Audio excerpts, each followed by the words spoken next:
itong gawin kung hindi mo mahal ang isang tao o hindi mo siya totoong mahal. Dahil ang talab nito ay ito ay panghabang buhay. Hello mga guys, kumusta kayo? Panibagong araw, panibagong video na naman tayo.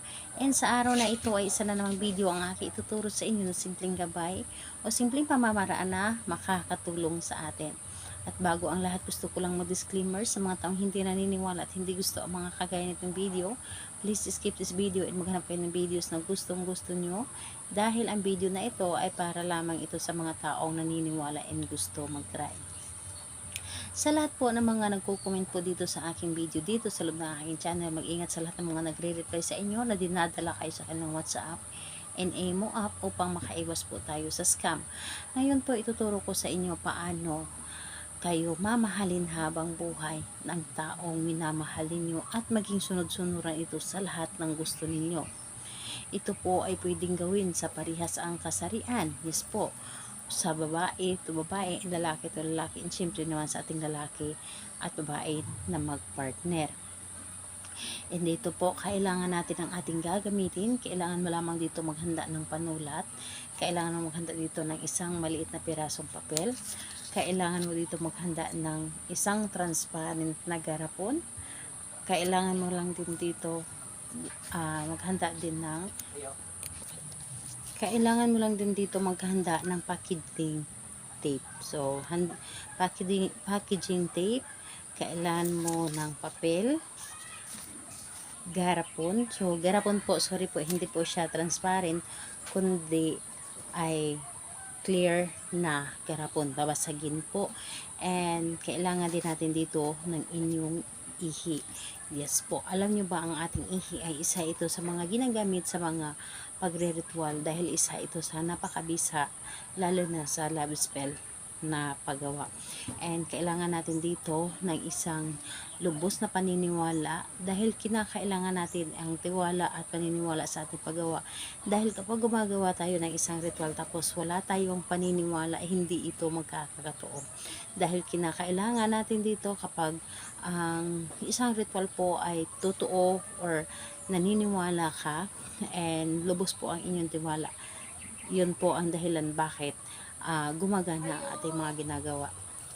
So ngayon po, kapag ready na lahat ng aking mga naibanggit na ating gagamitin, ay pwede mo na itong umpisahan. So ang gagawin mo dito una, sa isang papel, isusulat mo dito ang kanyang buong pangalan, isang beses lamang.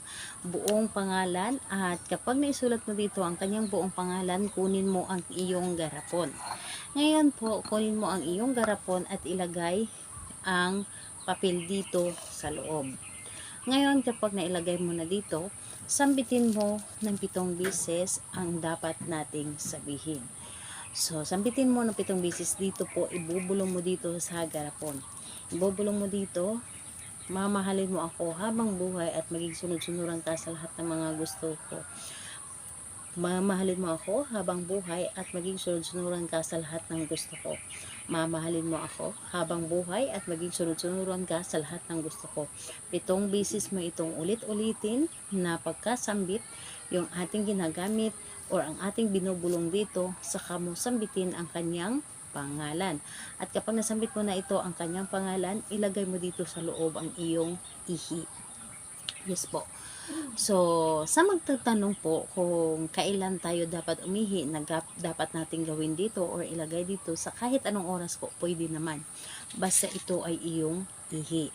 Ilagay mo dito at ito ay iyong takpan. At kapag ito ay iyong natakpan, kunin mo ang iyong packaging tape at i-tape mo dito. Kailangan na hindi ito mabubuksan.